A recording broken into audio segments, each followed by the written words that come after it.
Väiksel avastushetkel jälle Harku rabas või noh, tegelikult see on see soosa. See on mingi üks huvitav saar. Tundub, et see võtradele see saar meeldib. On siin tähistanud oma asukohti. Aga noh, ümberringi on siuke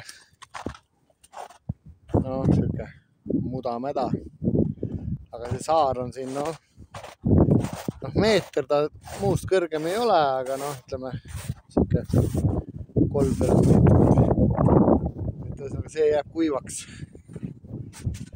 Variant, mis see võiks olnud olla, kui mujalt poolt nagu madalam. Siin kunagi jooksis mingisugune elektriliin läbi. Võib-olla on see liiniposti alune tükk.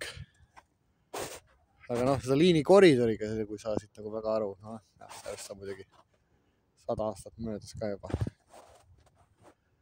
Aga selline. Siin on nagu paned oma telgi püsti ja istud siin maailmast eemal.